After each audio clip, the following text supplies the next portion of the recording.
You're listening to the Catholic Wives Desiring Peace podcast. Today's episode is number 3 in the Husband series, and it's titled Forsaking All Others Understanding Wedding Vows in Relation to Parents. Are you a Catholic wife grappling with challenging in laws? The Catholic Wives Desiring Peace podcast is your sanctuary for navigating these sometimes stormy seas of life with toxic in laws, while being validated for what you've experienced. Join me, your host, Miriam Susan, a Catholic wife who's weathered nearly 3 decades of in-law drama, as we tackle the tough issues you're dealing with head on. Hi, Miriam Susan here. Welcome to this third installment of this special series that I have created for the husbands. And if you are a husband listening to this episode, thank you so much for honoring your wife's request to listen to this episode. If you are not familiar with this series, I encourage you to go back 2 episodes and listen to the first one in this series, and also to listen to the very first episode of the podcast to get an idea of who I am and where I'm coming from in creating this series. So, that being said, let's jump right in to today's topic: forsaking all others, understanding wedding vows in relation to parents. In our marriage vows, most of us, if we got married in a church, if we got married specifically in a Catholic church, there is a line in the vows that says, forsaking all others. Now, when I first spoke those vows, I was not Catholic, first of all. I have to preface with that. I've only been Catholic since 2018. But that context to me was all about marital fidelity. I thought that it only had to do with it just being me and my husband and no adulterous relationships. I thought that forsaking all others was just exclusively about romantic relationships. Now, fairly recently, I came to understand a broader interpretation of the words forsaking all others. And it could mean emotional and relational priorities. So, what does that mean? What am I talking about? I am talking about how forsaking all others applies to relationships with our parents and with our in-laws. Now, of course, it does include, forsaking any other romantic type relationships. But there is some interpretation of this because it says forsaking all others. It doesn't say forsaking other romantic relationships. It says forsaking all others. And that means anybody outside of our marital relationship, whether you're a husband to your wife, whether you're a wife to your husband, forsaking all others means our focus should be on our husbands. Our focus should be on our wives. That ties in directly to the proper order of a Catholic family. And if you did not listen to the last episode, that's what the focus is on that episode. So I won't go in too deep on that, but that's the proper order that our lives should have. God should be our number one priority, and our spouse should be number 2. So let's look at some scripture that supports this forsaking all others. And well, in Genesis chapter 2, verse 24, it says, therefore, a man leaves his father and mother and clings to his wife, and they become one flesh. And then in the New Testament, in the book of St. Matthew, chapter 19, verse 5, it says basically the same thing, and said, for this reason, a man shall leave his father and mother and be joined to his wife, and the two shall become one flesh. I think God was very intentional in saying these specific words because he knew that there would be issues with a man leaving his father and mother and clinging to his wife. That's why many of us wives are here listening to this podcast, because we perceive, whether it is just a perception or it's actually reality, that there may be some issues with our husbands truly leaving his father and mother and clinging to his wife and becoming one flesh. These verses really support the idea that we have to prioritize our spousal relationship. A man must physically and emotionally leave his parents and create a new family unit with his wife. So, what is this new family unit in Catholic teaching? Well, there is the sacramental nature of marriage. Marriage is a covenant that we enter into between us, husband and wife, and with God. And the Catholic Church has elevated the status of marriage to a sacrament. That is how important it is to the Catholic Church to have sound marriages. It is so important that it's actually a sacrament. Now, when a couple gets married, they create a brand new family unit. That is part of the concept of the two becoming one flesh in practical terms. Of course, we have the intimacy level of two becoming one flesh that we're not going to get into on this podcast.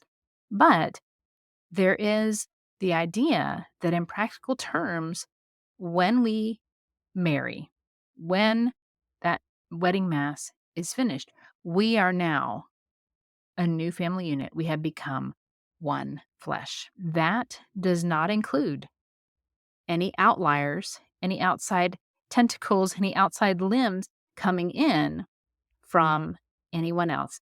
At this point, when we are married, there is a shift in our primary loyalty from our parents to our spouses. In many wedding ceremonies, there is that part who says, who gives this woman to be married to this man? This very much symbolizes how, okay, now our daughter, her primary responsibility is now with her husband. That daughter is no longer responsible to answer to us. Now she and her husband are becoming a new family. Now, this can present some challenges, can't it? Especially in families that are very close knit. Sometimes our parents can feel a lot of different emotions when we got married. And I anticipate, as someone who will see children, hopefully, Lord willing, be married, I know that there will be some emotions and some challenges in turning over my children to their new spouses.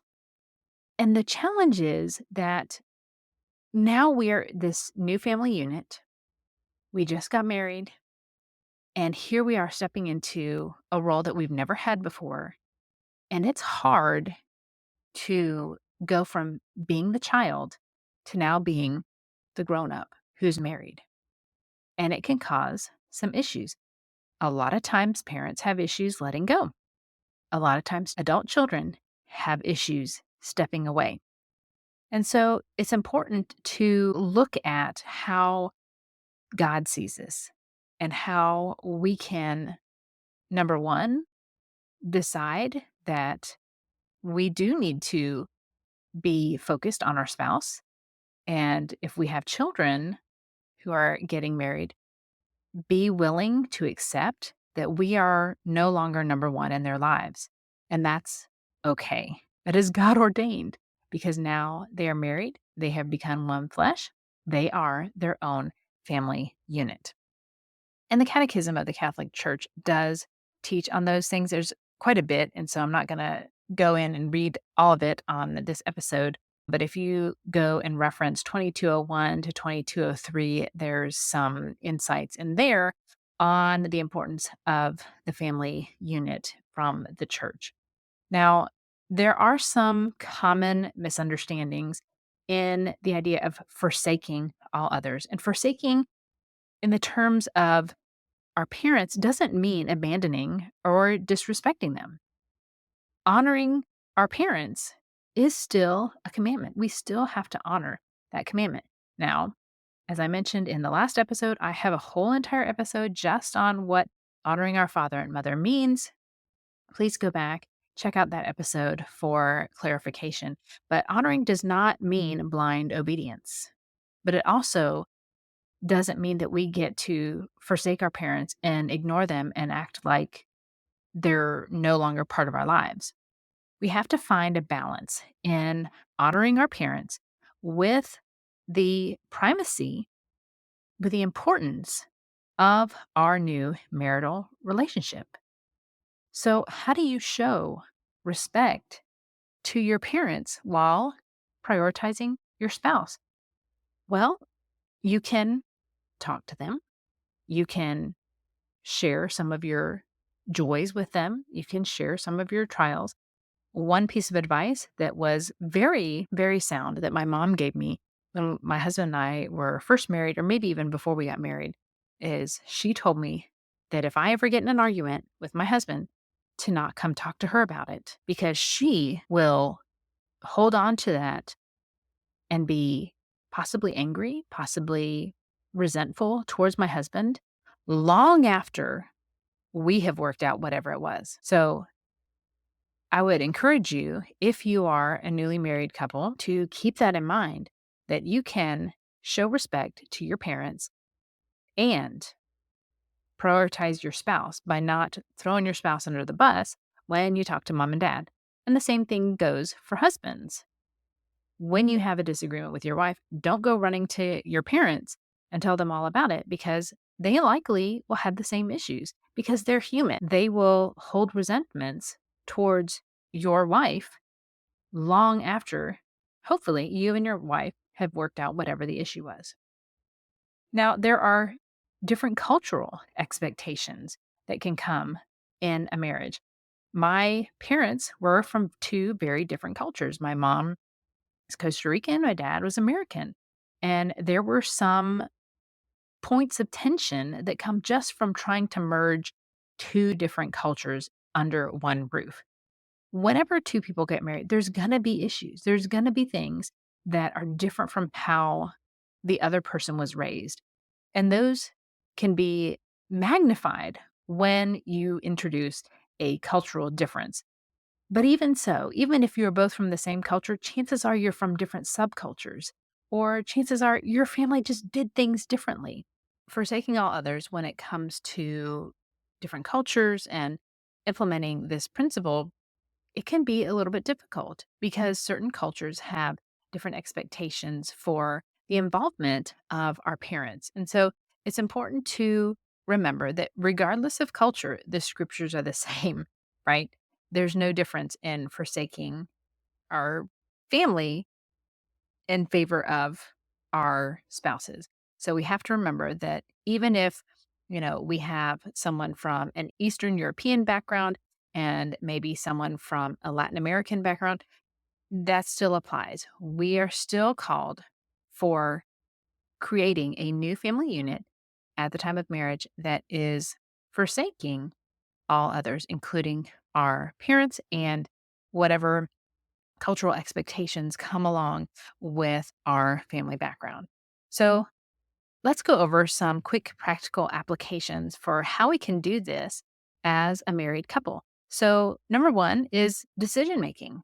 Let's do it together as a married couple. It's important for us to make decisions that are unifying as a family. So, we come together as husband and wife and we make decisions together for things that affect our family.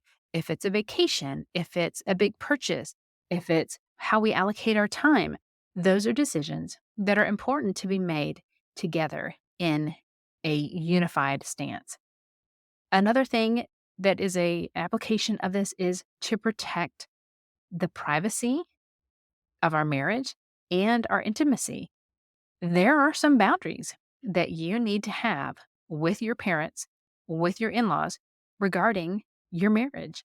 Not everything that goes on behind closed doors needs to be shared with anybody else, especially our parents.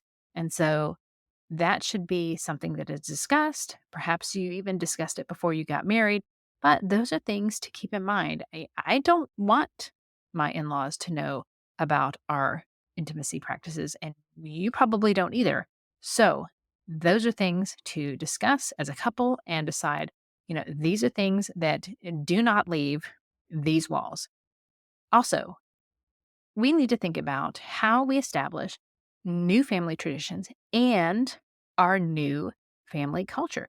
As a new couple, you get to create your own unique family identity.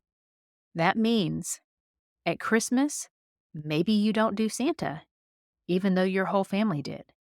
It could mean that you go to Mass on Saturday evenings, where your family always went first thing on Sunday morning. As a new couple, you get to make these decisions. Yes, you're going to be influenced by how you were raised. You're going to be influenced by your family traditions. But that doesn't mean you have to keep them going. You get to decide how your family is going to go and create this life together and how you do all these things that are now new traditions that you get to establish. Now, I like to reference this scripture, and it's in so many parts of the Bible. We've got it in Ephesians, we've got it in Matthew, we've got it in Genesis. But just to reiterate, Ephesians 5:31 says, "For this reason, a man will leave his father and mother and be joined to his wife, and the two will become one flesh." Why is this scripture so many places in the Bible? It's because it's an issue. It's because it happens where we struggle to leave the relationship with our parents behind and become one flesh with our spouse. Now, how we communicate this change to our parents can be challenging. There may be times when you have to explain to your parents if they seem to be a little resistant to this creating of this new family unit that you and your husband are. There may be times when you have to sit down and talk with your parents and say, you know what, mom and dad, we appreciate how we were raised. You gave us so many traditions, you gave us so many examples, and now we get to find a way forward that works best for us.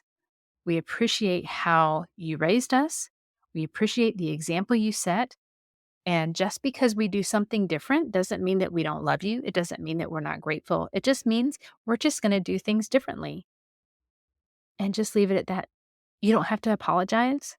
You don't have to, really over explain why you're choosing to do something differently.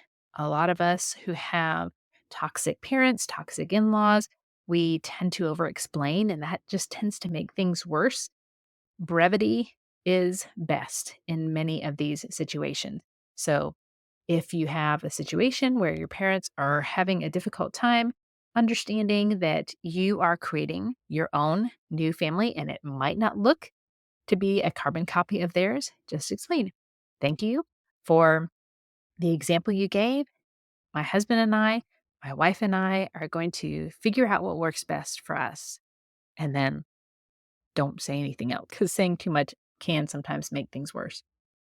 You can emphasize that you still love and respect your parents within these new boundaries that you are setting. You can show your parents that you love them by sharing your life with them, by visiting them, by participating in some of the old traditions, but you might have boundaries. So, one thing that was a very different change when my husband and I got married had to do with the number of gatherings that occurred around Christmas Eve and Christmas Day. I'd never had extended family near me growing up. My grandmother lived with us, and so that wasn't really something we had to be concerned about with a schedule. But with my husband, there were multiple gatherings on Christmas Eve and multiple different gatherings on Christmas Day. And it was a lot. It was a lot. And so we demonstrated that we loved his parents by going to some and had boundaries by saying we weren't going to go to all of them. Or we would go to some and then leave early because we had little kids. We had babies that needed to nap. We had babies that needed to be put to bed. And so staying out till late in the night on Christmas Eve was not something we wanted to do.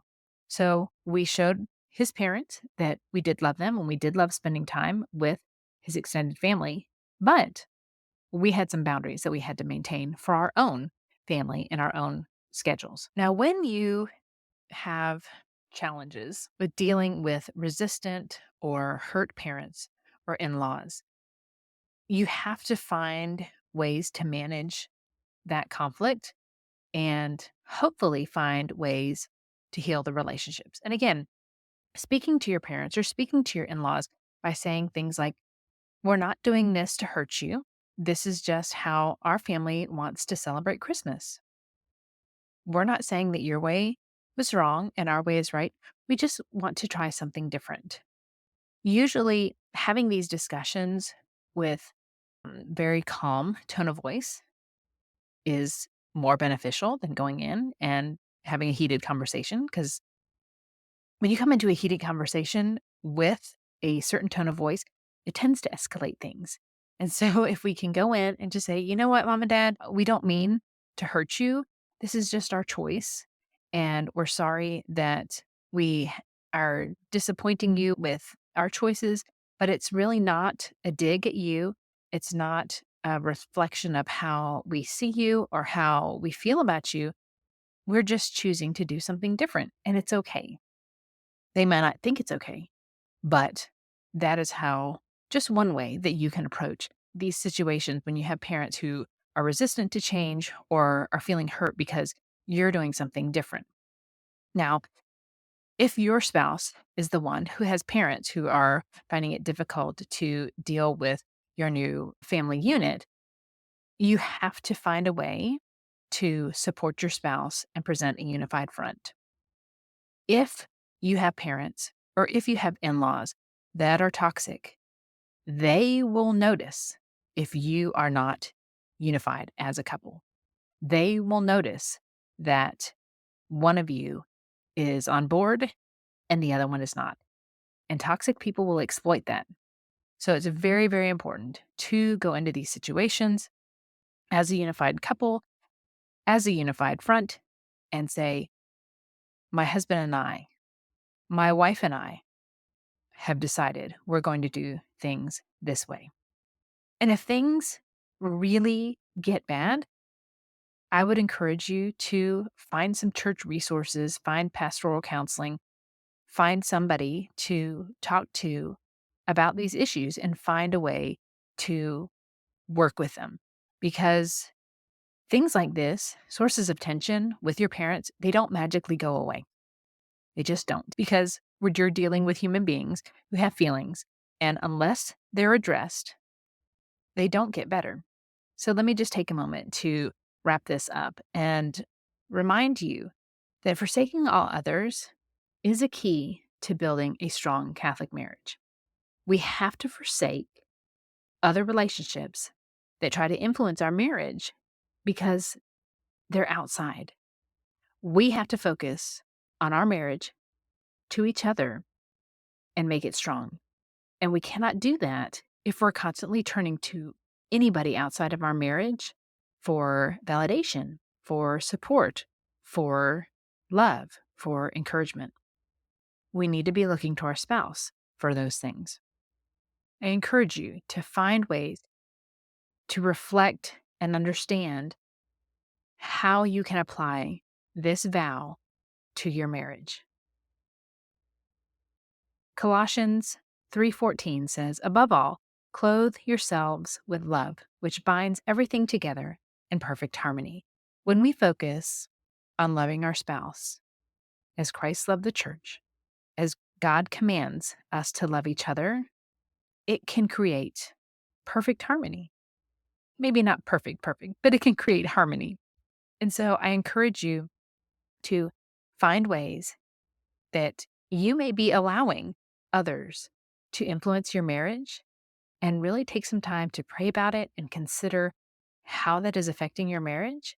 And then with your spouse together, find ways that you can make changes to solidify your marriage so that it can become one that does honor God and honor your faith. God bless you. Go in peace. Thanks so much for tuning in to today's episode.